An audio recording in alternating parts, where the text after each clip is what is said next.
So all that's left to say about the object mode is 3D cursor, annotate, and measurement. 3D cursor is a crosshatch circle that you can see here.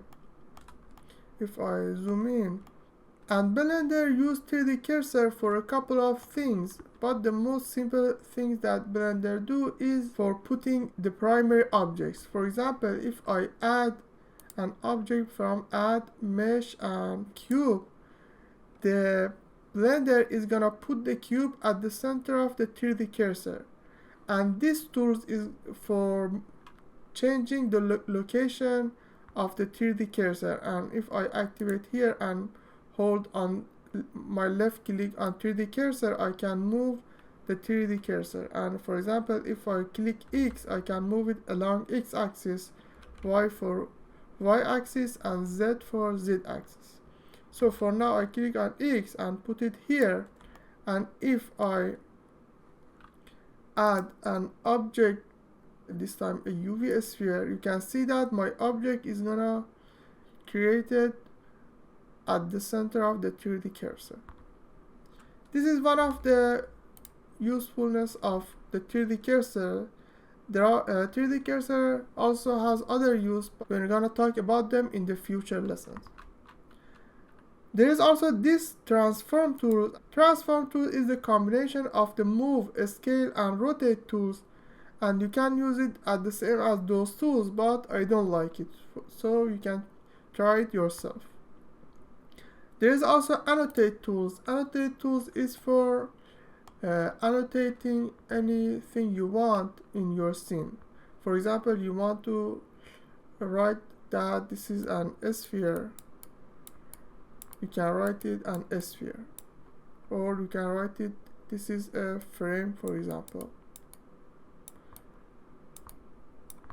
And if the only thing about annotate tool is that whenever you click, you can write, and if you want to change the color, you can change the color from here.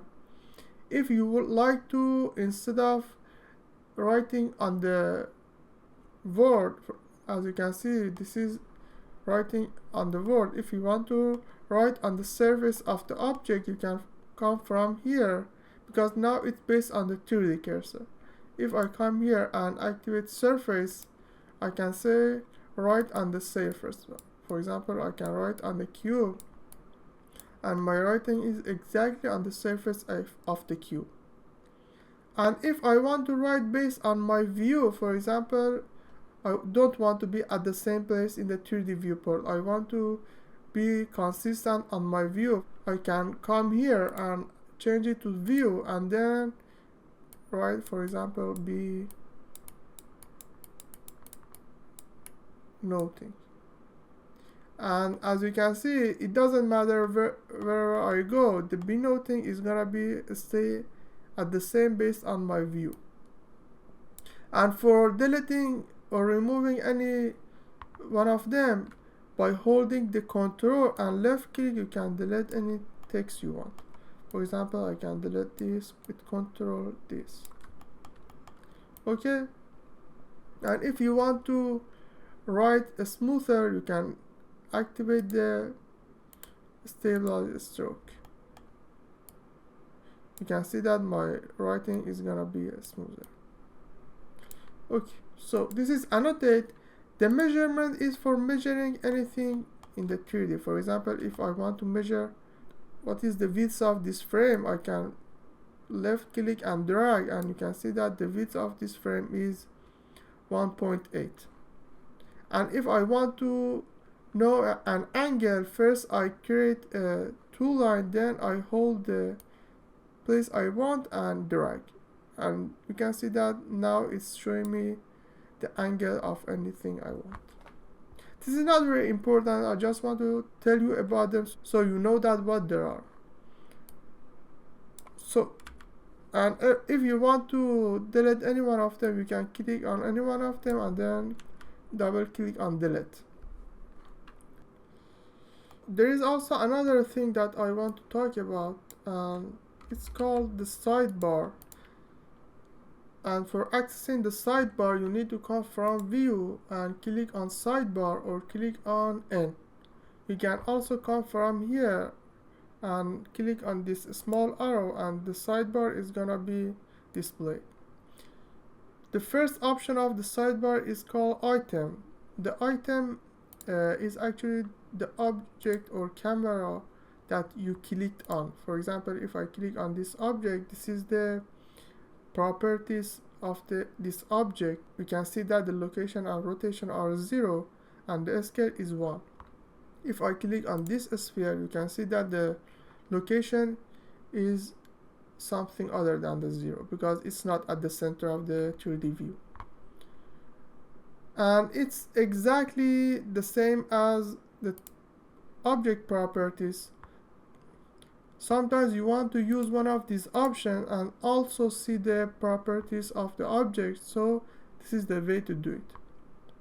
You can also change the location, rotation, and scale of the object by left click and drag on one of these options. For example, if I want to move my sphere around the cube, I can click on x-axis and drag, and you can see that my sphere is gonna come near my cube. Rotation and location is also the same. The next option is tool. The tool is exactly like the tool properties here, so we don't need to talk about it because it's not very important. And the last option is view. The view is the properties of the virtual camera that you see the 3D viewport with. For example, the focal length is the focal length of virtual camera that you see the 3D view. And if I change the focal length, you can see that the focal length of my camera is gonna change. Clip start is something that is hard to explain, but I can show you. If I change the scale of my cube to the very small object and then zoom on it, when you get close to the object, you can see that the corner of the object is gonna be clipped. And for this to not happen in your modeling, you need to change this clip start to a number, for example 0.001, and you can see that the clip start is not gonna happen, and this is a tip that's sometimes useful. So let me back to the previous, and these are the options that if I want to explain, it's gonna be confusing you, but one of the options that is useful is this 3D cursor, and it's exactly the location and the rotation of the 3D cursor that we change with these tools. So if you want to change the location and rotation of the 3D cursor, but if I want to make all of these 0, I can left click on one of them and then drag to the bottom with my mouse, and after I leave my left click, I can press the 0 key on my keyboard and then press enter.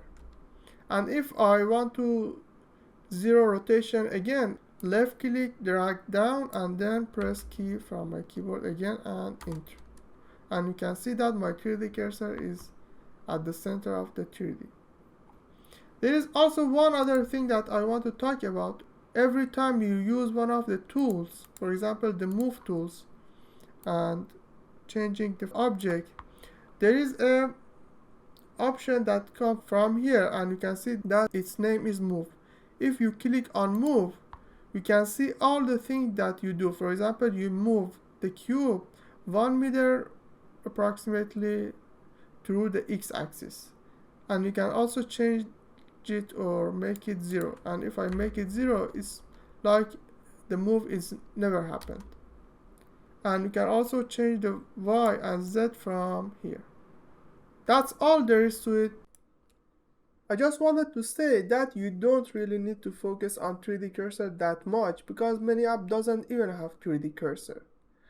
But since not knowing what is the 3D cursor tools is gonna stuck your mind every time you see the 3D cursor tools, I explain it to you. And please don't subscribe on this video. Let's go to the next video, and if you like, subscribe on that one. See you on the next video.